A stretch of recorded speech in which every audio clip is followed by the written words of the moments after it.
तो किसको दे रहे हैं? बीजेपी को जो खिलाफ है उसको वोट दे रहे हैं। आरजेडी को? हाँ आप किसको वोट कर रहे हैं? देखिए हम तो एनडीए के आदमी हैं जी। और हम वोट नीतीश कुमार को ही कर रहे हैं। नीतीश कुमार को कर रहे हैं क्योंकि हम लोग अब राम के नाम पे वोट नहीं देंगे, ठीक है। अब हम लोग काम के नाम पे वोट देंगे और अभी तक तो काम भी उन्होंने अच्छा ही किया है।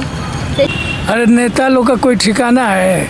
आज अभी कुछ कहा कल कहेगा, आज हाँ कहेगा कल न कह देगा। ऐसे और नीतीश जी के समय से काफ़ी विकास हुआ है और उस पर किसी तरह का और क्या चाहिए। और इसी तरह भाजपा की सरकार जहाँ भी रही है हर जगह विकास दिखा है। पहला है कि सेंट्रल में जो है जी बीजेपी का टक्कर का कोई है नहीं तोड़, जी तो इसलिए वोट हम क्यों बर्बाद करेंगे। जी बिल्कुल। नमस्कार, मैं हूं आन्या राज। न्यूज़ 21 में आप सभी का स्वागत है। इस वक्त हम लोग गांधी मैदान में मौजूद हैं और यहाँ के जनता से जानने का प्रयास करते हैं। आइए कि इस साल वो किसकी सरकार चाहते हैं, किस सरकार को वोट दे रहे हैं। चलिए जी, क्या नाम हुआ आपका? जी मेरा नाम अमित कुमार हुआ। ओके अमित जी, तो इस साल आप लोकसभा चुनाव में किसको वोट देते हैं? कौन सी सरकार चाहते हैं? जी इस साल मैं लोकसभा में पहली बार वोट करने जा रहा हूँ। ओके, तो मेरा वोट तो बीजेपी को नहीं जाने वाला है।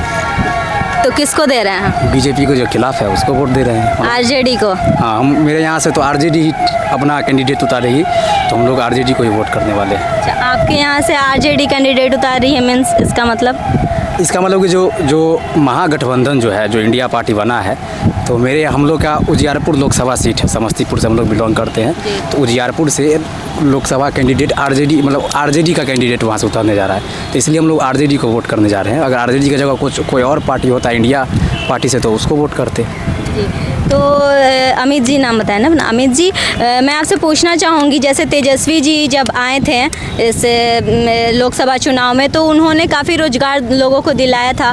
तो क्या उम्मीद है आपको इस बार भी वो लोगों को रोजगार दिलवाएंगे? जी जैसा कि 17 महीने के कार्यकाल में तेजस्वी यादव जी ने रोजगार दिया है, तो जब उनको 5 साल मौका मिलेगा तो रोजगार देंगे ही। जी। और इस बार जैसे लालू यादव का एमआई समीकरण के खिलाफ भी बहुत सारे विपक्षी टीम के लोग भी उनको घेरे हुए हैं। इसमें नीतीश कुमार, पप्पू यादव लोग जैसे के भी नाम शामिल हैं। तो इस बारे में आपका क्या कहना है?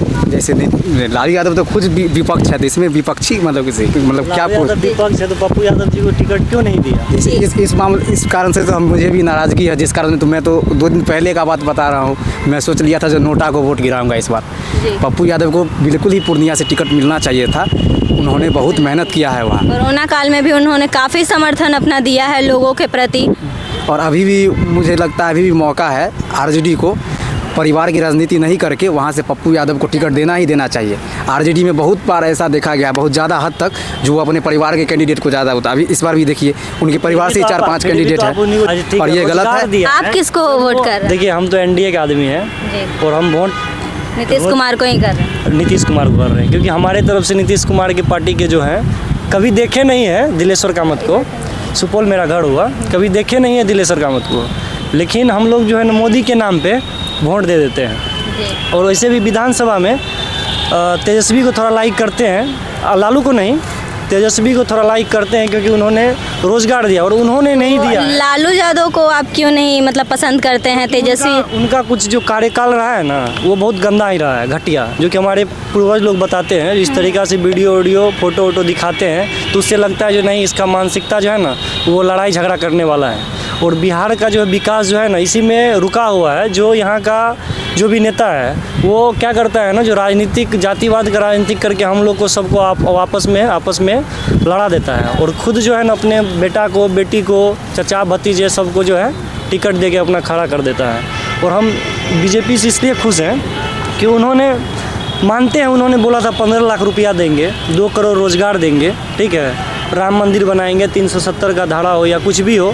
तो उन्होंने कुछ काम किया, जैसे कि राम मंदिर बनाया, 370 को ख़त्म किया, ठीक है। और उसके बाद बात रही रोज़गार का, तो मोदी जी रोज़गार का बात में ये नहीं बोला था जो हम प्रत्येक साल 2 करोड़ सरकारी वैकेंसी देंगे और आप पास करके नौकरी कीजिएगा, ऐसा कभी कहीं नहीं बोले थे।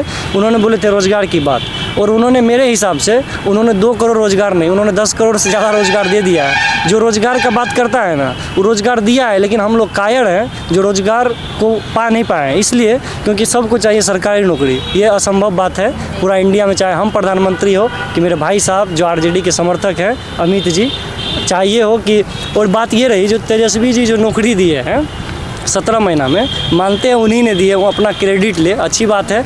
17 महीना में जब 3-4 लाख बोल रहे हैं तो हम बोलते हैं 5 साल दे दीजिए, 1 करोड़ को दे देगा नौकरी, उसको एक बार मौका दिया जाएगा। लेकिन विधानसभा में, लोकसभा में जो है दूर दूर तक तेजस्वी यादव का कहीं उसका कोई चारा नहीं है। तो बिहार के बारे में मोदी जी अगर विकास करेंगे तो मोदी जी को अगले 29 में जिताएंगे, वरना मोदी जी भी यहाँ से कहानी ख़त्म हो जाएगा इंडिया से। क्योंकि हम लोग अब राम के नाम पे वोट नहीं देंगे, ठीक है, अब हम लोग काम के नाम पे वोट देंगे, और अभी तक तो काम भी उन्होंने अच्छा ही किया है।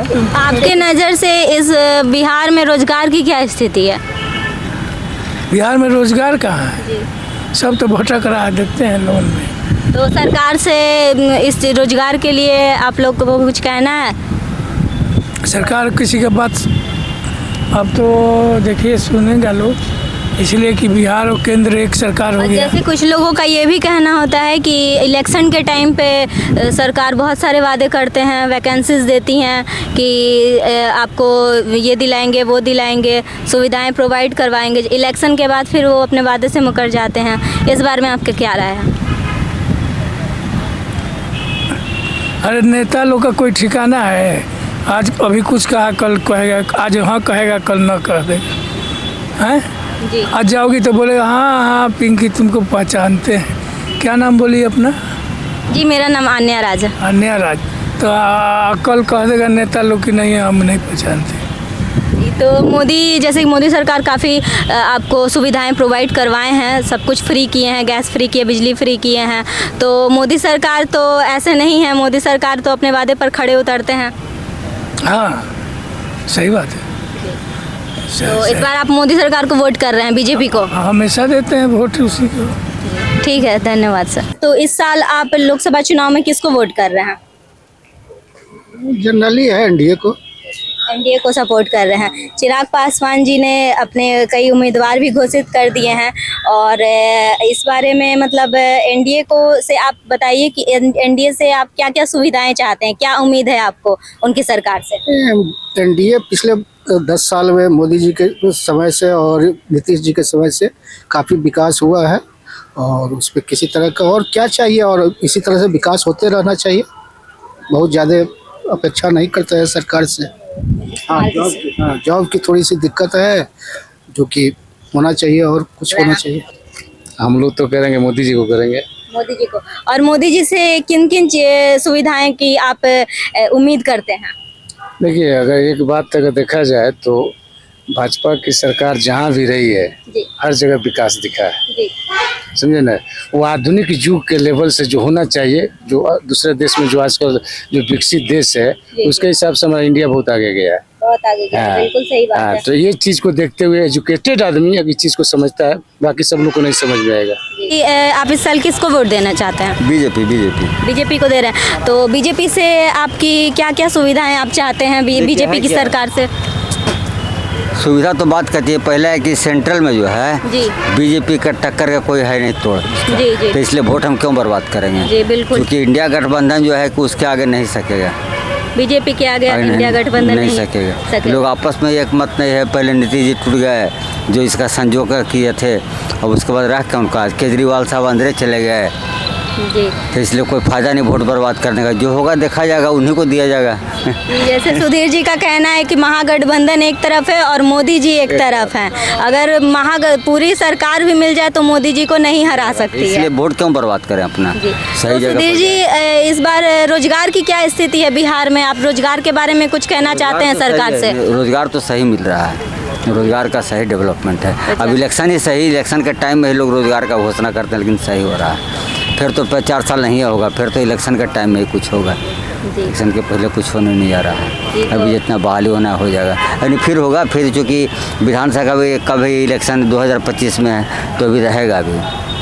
अभी जितना आदमी को नौकरी मिलना है मिल जाएगा, फिर 4 साल इंतजार करेगा 25 के बाद। जी जी, ठीक है, धन्यवाद।